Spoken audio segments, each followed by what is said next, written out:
Hello friends, I am Kirti and welcome back to my channel. Bangladesh हिंसा ने पूरे दुनिया, देश ही नहीं बल्कि पूरी दुनिया को हिला कर रख दिया है और पूरे साउथ ईस्ट एशिया और साउथ एशिया के लिए एक चिंताजनक स्थिति हो गई है, भारत सहित। तो आगे देखते हैं क्या होता है। जो भी अपडेट होंगे वो आपको मिल जाएंगे। बांग्लादेश से जो शेख हसीना है प्राइम मिनिस्टर वहाँ की, वो अभी फ़िलहाल भारत में ही रहेंगी। वो उनका जो अमेरिका वीज़ा है वो ऐसा माना जा रहा है कि न्यूज़ जो आ रही है कि वीज़ा उनका रद्द हो गया है और ब्रिटेन में उनको अभी जो राजनीतिक शरण है वो नहीं, उम्मीद नहीं है, इसलिए भारत में ही उनको सेफ हाउस में भेज दिया गया है। और वहाँ की सरकार ने, ब्रिटेन की सरकार ने जो है इसलिए मना कर दिया है कि ऐसे संकेत मिल रहे हैं कि ब्रिटेन पहुंचने पर उनके खिलाफ बांग्लादेश में प्रदर्शनों के चलते कानूनी कार्रवाई हो सकती है। इस वजह से अभी वो भारत में ही रहेंगी। कब तक रहेंगी, क्या अपडेट रहेगा और इसका भारत और बांग्लादेश के संबंधों पर क्या असर पड़ेगा, ये भी एक महत्वपूर्ण मुद्दा है जो कि चिंताजनक स्थिति हो सकती है या अच्छा हो सकता है। क्या होगा इसके बाद, उनको भारत में यदि रहने से भारत बांग्लादेश के रिलेशन पर क्या प्रभाव पड़ेगा, ये भी आने वाले समय में देखना होगा। क्योंकि भारत में ज़्यादा अभी रहना उनके लिए ठीक नहीं होगा, भारत के लिए, इसलिए क्योंकि ये जो अभी की कंडीशन है इसमें भारत विरोधी एजेंडा भी बांग्लादेश में चल सकता है यदि इस सिनेरियो में अभी उनको राजनीतिक शरण दी जाती है। तो ये मैं नहीं कह रही हूँ, ये जो विदेशी संबंधों के और भारत बांग्लादेश संबंधों के जो विशेषज्ञ रहे हैं, सार्क भारत और साउथ एशियन के, उन्होंने ये बात कही है कि अभी भारत में इनको शरण देना फिलहाल चिंताजनक स्थिति पैदा कर सकती है। और साथ ही साथ भारत के जो राज्य हैं जो बॉर्डर शेयर करते हैं बांग्लादेश से, वहाँ पर भी क्योंकि चौकसी बढ़ा दी गई है और काफ़ी दिक्कतें आ सकती हैं। और जो प्रदर्शन है, क्योंकि वहाँ पे जो हिंदू माइनॉरिटीज़ है बांग्लादेश में, 2 हिंदू रह रहे हैं, उनके ऊपर ज़्यादा इसका इम्पैक्ट पड़ सकता है यदि, क्योंकि इतना ज़्यादा बवाल मचा है, इतना गुस्सा था कि एकदम से किसी ने नहीं सोचा होगा कि 4 लाख लोग सड़कों पे आ जाएंगे और ऐसा हो जाएगा। ठीक है, तो फिलहाल जो पीटीआई यानी कि न्यूज़ एजेंसी है, उसने कहा है कि फिलहाल शेख हसीना को सुरक्षित जगह पर शिफ्ट कर दिया गया है। और कुछ मीडिया रिपोर्ट्स में ये भी कहा गया है कि अमेरिका ने शेख हसीना का वीज़ा रद्द कर दिया है। और बांग्लादेश के जो राष्ट्रपति हैं मोहम्मद शहाबुद्दीन, उन्होंने वहाँ की संसद भंग कर दी है और देश की पूर्व जो प्राइम मिनिस्टर खालिदा जिया है उनको रिहा कर दिया है, जिनको भ्रष्टाचार के आरोप में 2018 में जेल कारावास की सज़ा दी गई थी, उनको छोड़ दिया गया है। और अब शेख हसीना के खिलाफ 2 महीने से जो जारी प्रदर्शन है वो काफ़ी, आप लोगों को इतना न्यूज़ में सुन ही लिया होगा। मैंने भी एक शॉर्ट वीडियो बना के बताया था आप लोगों को, क्योंकि मैं यूपीएससी के मेंस आंसर राइटिंग की क्लासेस ले रही थी तो लॉन्ग वीडियो बनाना पॉसिबल नहीं था। अब जो है ये पूरा सिनेरियो है, यदि आप लोगों को नए हैं, नहीं पता कर पाए हैं, तो ये थोड़ा सा देख लीजिए आप। ये चीज़ें जो हैं वो हो रही हैं। भारत ने जो बांग्लादेश जाने वाली जितनी भी ट्रेनें हैं, बसें, फ्लाइट्स हैं, इन सबको कैंसिल कर दिया है। बॉर्डर पर अलर्ट जारी किया है, भारत बांग्ला बीएसएफ के जवानों को अलर्ट मोड पे रखा है। ठीक है, और भी जो है हाई लेवल की मीटिंग्स हो रही हैं और एक बिल्कुल पैनी नज़र रखी जा रही है एक एक मोमेंट पे वहाँ का भारत के, क्योंकि भारत के बांग्लादेश से काफ़ी अच्छे रिलेशन रहे हैं और बांग्लादेश को आज़ाद कराने में भारत ने महत्वपूर्ण भूमिका निभाई थी।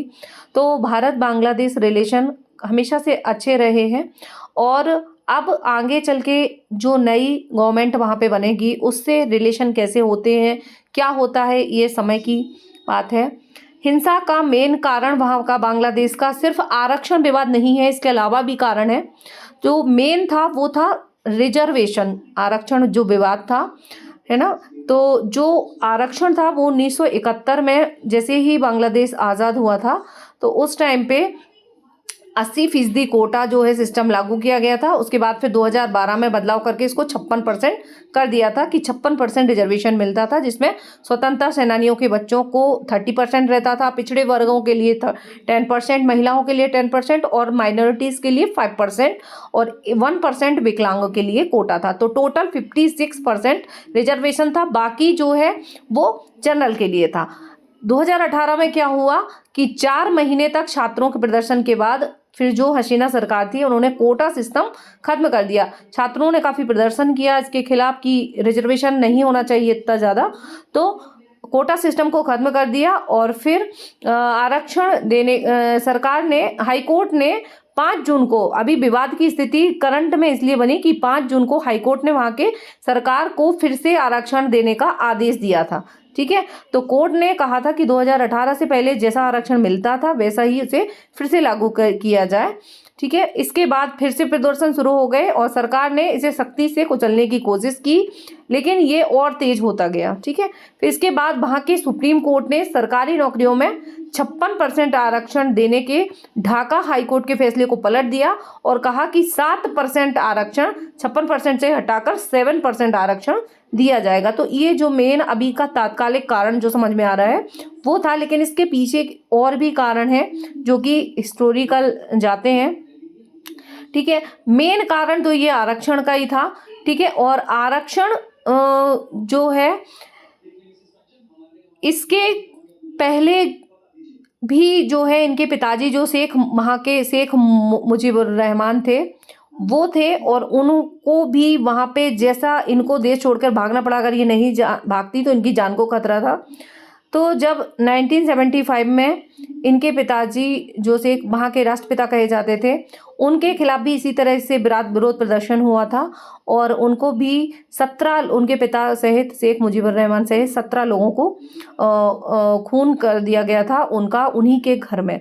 ठीक है, तो उस टाइम पे ये इंग्लैंड में थी तो ये बच गई थी और फिर बाद में जाके ये 96 इनको देश आने पे बैन लगा दिया गया और फिर बाद में जब ये आई तो उसके बाद इन्होंने चुनाव लड़ा और ये प्रधानमंत्री बनी 96 में। ठीक है, तो ये उनका राजनीतिक करियर है और अब वो चौथी बार प्रधानमंत्री 2019 में बनी थी और जनवरी 2024 में लगातार चौथी बार और फिर अब 5वीं बार वो प्रधानमंत्री बनी थी और उसके बाद फिर अभी उन्होंने जनवरी में ही प्रधानमंत्री बनने के बाद इंडिया का दौरा भी किया था। उस टाइम पे भी उन्होंने भारत में ये अब ओपन हो गई है, न्यूज़ में आ गई है बात कि उन्होंने बताया था कि जो दिल्ली में जो मीटिंग हुई थी उस टाइम पे कि मुझे जान को खतरा है, मेरी जान को खतरा है और तो भारत को ये पहले से ही पता था, इसीलिए उन्होंने भारत में आई हैं एकदम से और अच्छा रिलेशन रहा है। तो और अब क्या होता है, क्या डिसीजन लिया जाता है, वो राजनयिक शरण मांगती हैं, ज़्यादा दिन रहती हैं या भारत सरकार या मोदी जी क्या कदम उठाते हैं, क्या इस पे होता है, वो आगे की बात है, वो जो होगा देखा जाएगा। दूसरा जो मेन कारण माना जा रहा है इस पूरी हिंसा का, ये माना जा रहा है एक रजाकार टर्म जो है वो आ रही है, क्योंकि जैसे ही प्रदर्शन कर रहे थे स्टूडेंट, तो स्टूडेंट के साथ साथ बहुत सारे जो गुट हैं प्रदर्शनकारी गुट, उन लोगों ने भी शामिल होकर इसको और ज़्यादा हिंसक बना दिया और रजाकार कहा कि अगर इन्होंने क्या कहा, एक मीटिंग हो रही थी जिसमें उन्होंने एक इंटरव्यू में अपने बोला कि 14 जुलाई को इन्होंने एक इंटरव्यू दिया था जिसमें उन्होंने बोला कि रजाकारों के जिक्र भर से ढाका में चल रहा आरक्षण जो है ज़्यादा हिंसक हो गया। उन्होंने कहा था अगर स्वतंत्रता सेनानियों के बेटे पोतों को आरक्षण नहीं मिलेगा तो क्या रजाकारों के पोते पोतियों को आरक्षण मिलेगा। तो इससे जो स्टूडेंट्स हैं और उनके जो लीडर्स हैं जो आंदोलन का नेतृत्व कर रहे थे, उन्होंने मतलब इस तरीके से लिया कि वो लोग रजाकार हैं। रजाकार जो है ये क्या था, रजाकार जब आज़ादी मिली थी बांग्लादेश को उस टाइम पे ये वर्ड न्यूज़ में आया था कि रजाकार जो है, रजाकार जो वैसे अरबी भाषा का शब्द है और इसका मीनिंग जो होता है वो नेगेटिव नहीं होता है, स्वयं सेवक ही होता है उसका मीनिंग।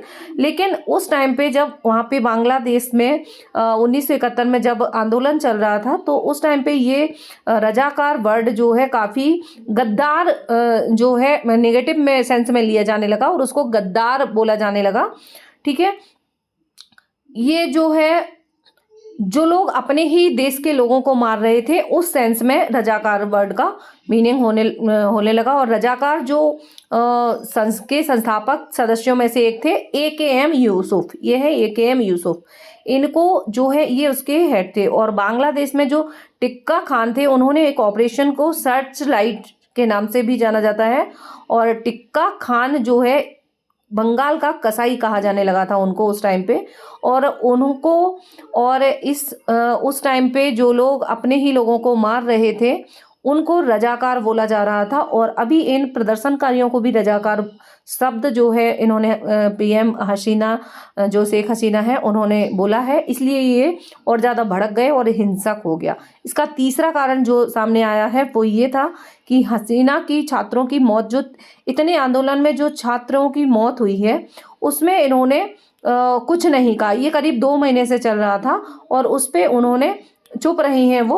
और मेट्रो जलाने पर उन्होंने आंसू बनाए। जो मेट्रो जलाए गए तो इसमें क्या किया, ये आग में घी डालने का काम किया।